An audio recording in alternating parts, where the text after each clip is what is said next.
संतुलित रिपोर्ट क्या है उसकी परिभाषा के रूप में आपने ये देखा। अब आपके सामने दो समाचार प्रदर्शित हो रहे हैं, दोनों अलग अलग अखबारों के हैं। एक अखबार ये कहता है कि भाई जो प्रदूषण फैला रहे जो कारखाने हैं उनको वहां से हटा दिया जाए, लेकिन दूसरा ये कह रहा है कि भाई उनके परिवारों का क्या होगा। एक तरफ शहर का प्रदूषण है वो भी, उसको भी हटाना जरूरी है, लेकिन दूसरी तरफ जो लोग कारखानों में काम कर रहे हैं उनके परिवारों के बारे में कौन चिंता करेगा, क्या उनके घर में चूल्हा जल पाएगा, उनके बच्चों के एजुकेशन का क्या होगा, ये सारे मुद्दे हैं। तो दोनों पे आपको सोचना है, दोनों के बारे में सोच करके फिर अपनी राय बनानी है और ऐसा हल निकलना चाहिए जिससे प्रदूषण भी नहीं हो और जो लोग रोजगार में लगे हैं उनके रोजगार पर भी कोई असर नहीं हो।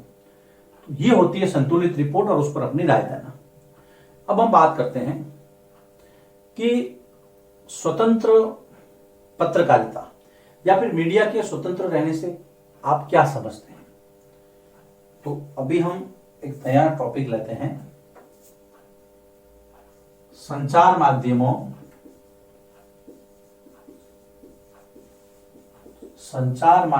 की स्वतंत्रता से आप क्या समझते हैं, या संचार माध्यमों की स्वतंत्रता क्या होती है, ये लोग कैसे स्वतंत्र रह पाएंगे।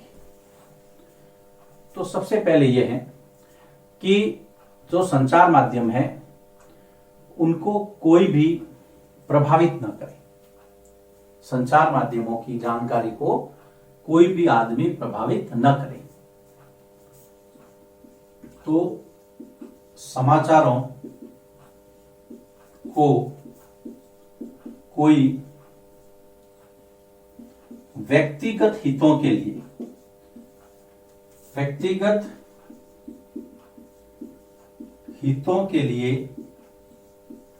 प्रभावित न करे। सबसे पहली बात तो यह है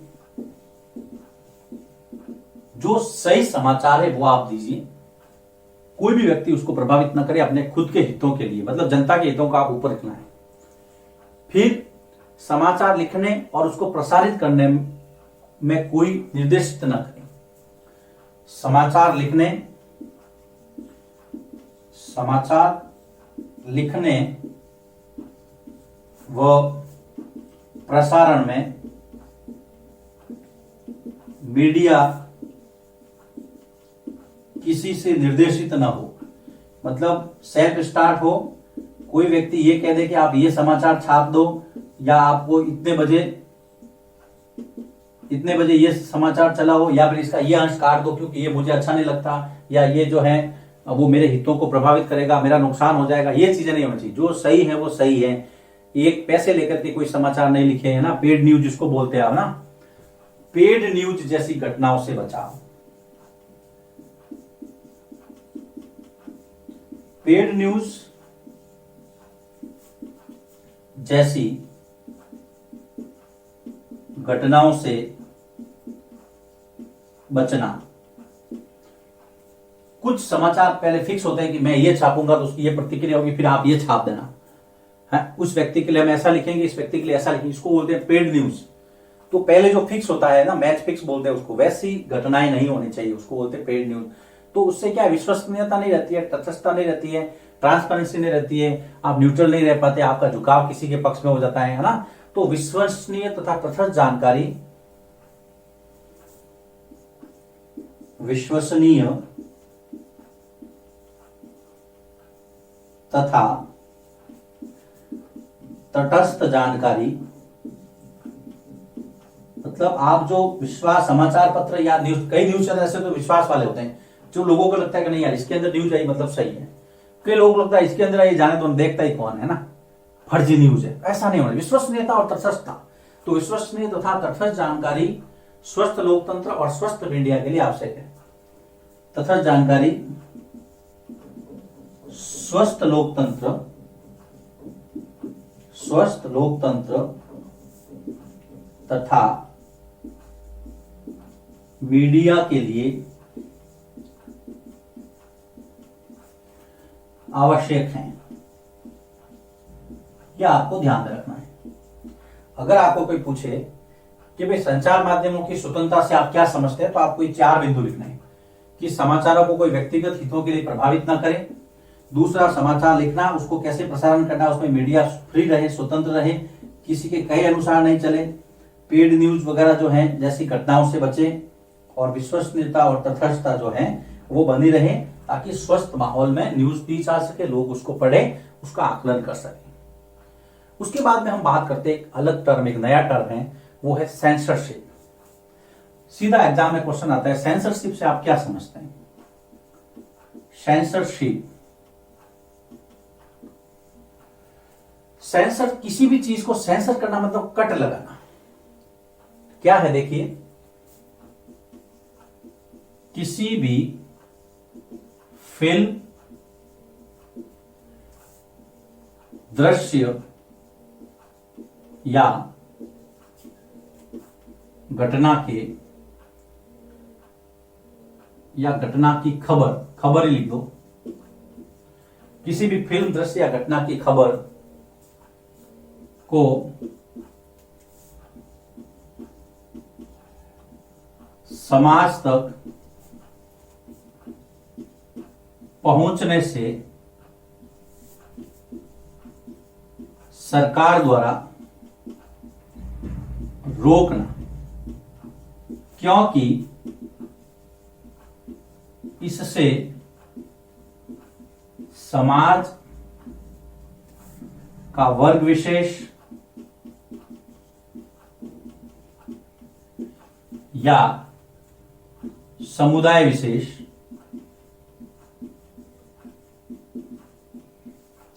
प्रभावित हो सकता है, प्रभावित हो सकता है, और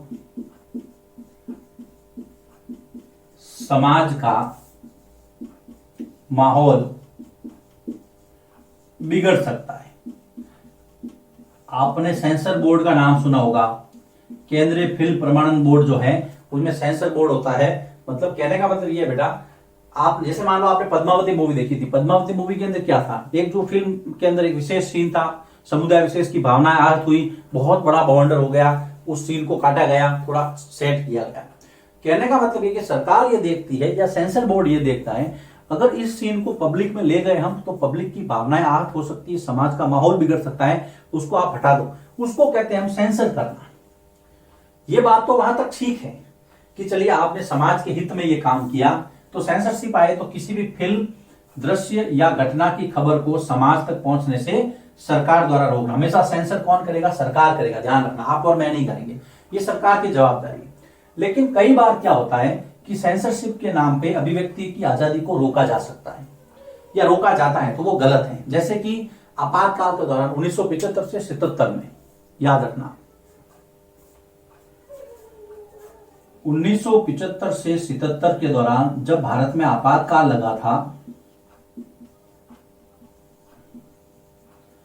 है ना, श्रीमती इंदिरा गांधी उस समय सरकार के मुखिया थे, प्रधानमंत्री, तो 1975 से 77 के दौरान जब आपातकाल लगाया गया तब संचार माध्यमों को सेंसर कर दिया गया था। तो ये है जो संचार माध्यमों या मीडिया के लिए वो बहुत काले दिन थे। संचार माध्यमों को सेंसर किया गया और उनको कहा कि सरकार के खिलाफ आप कुछ भी नहीं लिखेंगे, जबकि जो मीडिया सरकार के खिलाफ नहीं लिखेगी तो ऐसा समझता है कि भाई मीडिया अपना काम बराबर नहीं कर रही है। आलोचना होनी चाहिए, आलोचना लोकतंत्र के लिए बहुत जरूरी है। अगर स्वस्थ लोकतंत्र तभी होगा जब आलोचना होगी। आप अगर मेरी आलोचना करेंगे तो मुझे पता चलेगा कि भाई मुझे कहां पे सुधार की आवश्यकता है। तो कहने का मतलब यह है कि यहां पर इस बोर्ड वर्क में आपको क्या क्या पता रखना है। संतुलित रिपोर्ट मैंने पहले बता दी थी। संचार माध्यमों की स्वतंत्रता से आप क्या समझते हैं वो आपको पता रखना है। देन सेंसरशिप से आप क्या समझते हैं मैंने आपको बता दिया।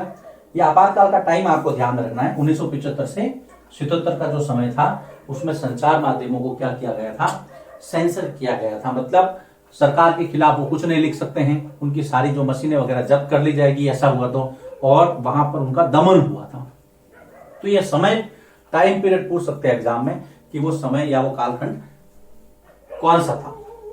अब हम बात करेंगे संचार माध्यमों की स्वतंत्रता कम क्यों हुई है, क्या कारण है कि संचार माध्यमों की स्वतंत्रता घटी है। हाँ, इसको मिटा देता हूं मैं, इसको हम आगे बढ़ाते हैं। इसी के अंदर छोटा सा टॉपिक है, उसके बाद में फिर एक नया टॉपिक शुरू करेंगे, इसलिए मैं अभी यहां से इसको मिटा देता हूं। संचार माध्यमों की स्वतंत्रता क्यों कम हुई है?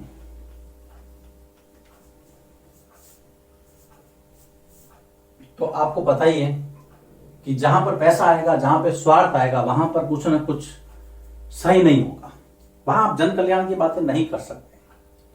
तो संचार माध्यमों की स्वतंत्रता कम होने के कारण, ये टॉपिक लेते हैं हम, छोटा सा 3 बिंदु है। संचार माध्यमों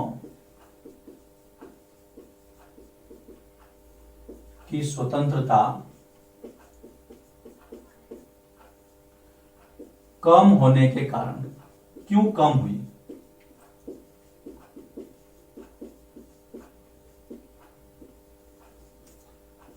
पहला बिंदु, पहला यह है कि संचार माध्यमों पर व्यापारिक प्रतिष्ठानों का अधिकार हो गया।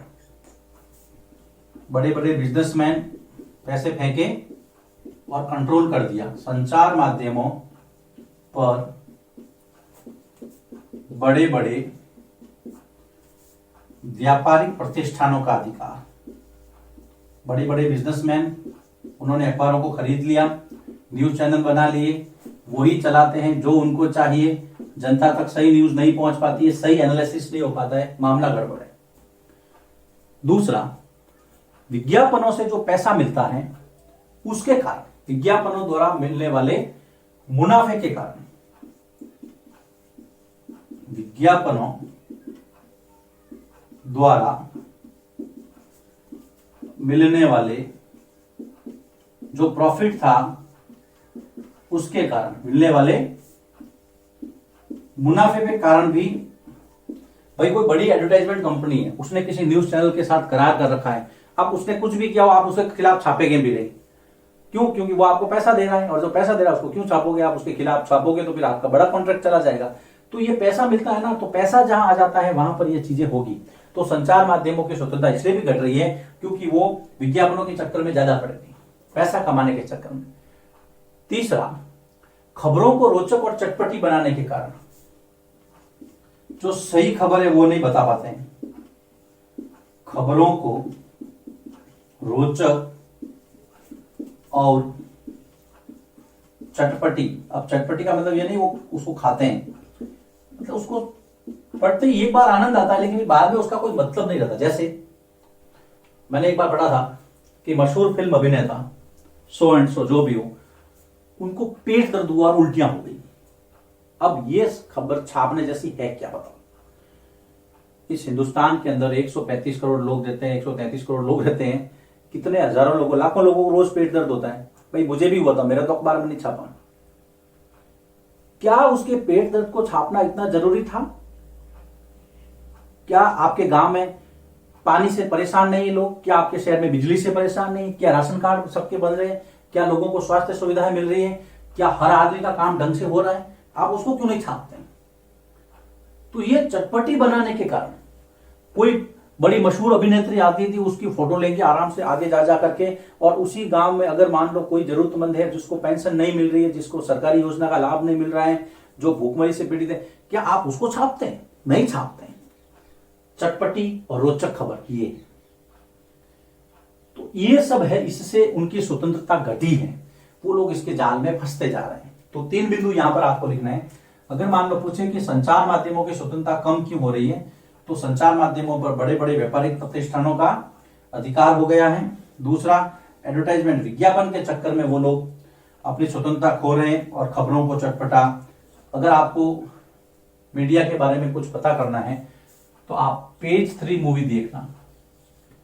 पेज 3 मूवी के अंदर बहुत सारी रियलिटी बताई गई है इस मीडिया के बारे में, कैसे पेड न्यूज होती है, कैसे खबर पैदा की जाती है। खबर छपती नहीं है, खबर बनती नहीं, खबर को पैदा किया जाता है।